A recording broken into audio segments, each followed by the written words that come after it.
Misitu ni nini? Ama msitu ni nini? Je, kwenye kundi la miti mingi ndo misitu?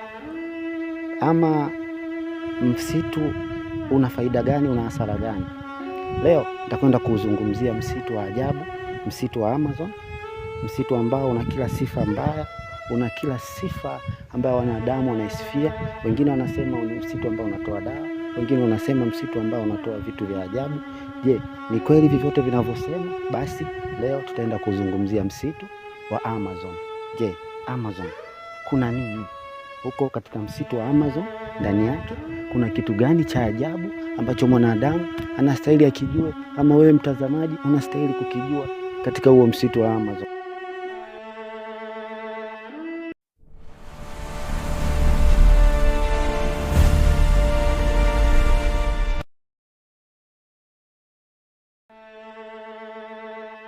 Katikati mwa dunia palipo na ukimya unaongea zaidi ya kelele za miji, ndipo ulipo msitu wa Amazon, msitu mkubwa kuliko misitu yote duniani. Huu si msitu wa kawaida, ni moyo wa dunia.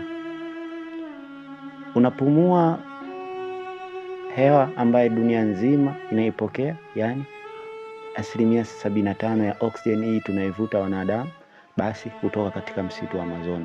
Hilo leo lijue hilo, kwamba msitu wa Amazon ni moyo wa dunia nzima. Amazon unapatikana Amerika ya Kusini, ukivuka nchi zaidi ya 9, lakini asilimia kubwa upo Brazil. Msitu wa Amazon ndani yake kuna zaidi ya aina milioni za viumbe hai, kundi la wanyama na wadudu na mimea.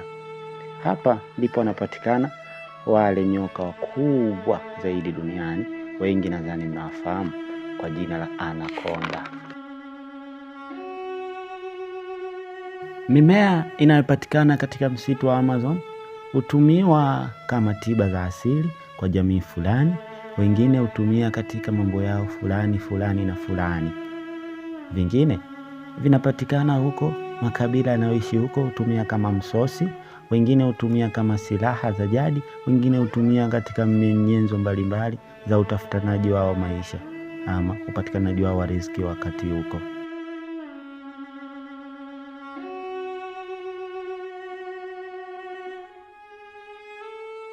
Vitu vya ajabu vinavyopatikana katika msitu wa Amazon.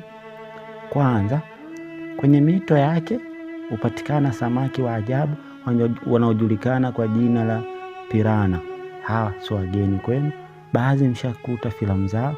Ni samaki wenye uwezo wa kula nyama kwa dakika chache tu. Yani wanaweza wakamla ng'ombe akijitumbukiza kwa ukubwa wake, wakamshambulia ndani ya dakika 3 tu, ng'ombe akabaki mifupa na bichwa lake.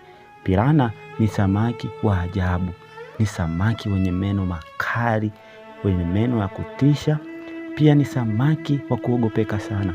Ndio maana wanasayansi hadi leo wanaishia tu kuliangalia huo mto unaopatikana katikati mwa huo msitu wa Amazon, lakini kujaribu kutia miguu yao pale ndani ya iko kisiwa au ndani ya huo mto, basi wanajihatarisha maisha yao. Pili, kuna nyoka wakubwa kabisa duniani ambao wanajulikana kwa jina la anaconda. Hawa nyoka ni wakubwa, nadhani wengi tunawafahamu. Ni nyoka wa ajabu, ni wa ajabu sana. Nyoka wanaweza wakameza gari aina ya V8, wakalimeza bila uoga wowote.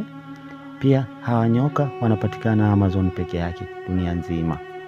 Pia kuna spiders wakubwa. Hawa buibui tunawaona duniani ni cha mtoto tu, ila wanaopatikana huko Amazon ni wakubwa sana, wakubwa kuliko. Ipo hadithi inayosema kuwa uwepo wa kiumbe anayejulikana kwa jina la Encantado.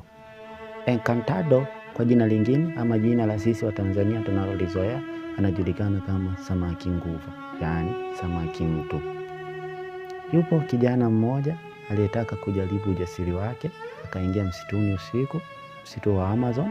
Akasikia sauti ya nguva ikimuita, ikiita ama ikipiga kelele, yeye akaifuata huko msituni. Asubuhi watu walimuona akitoka msituni, lakini ujasiri alikuwa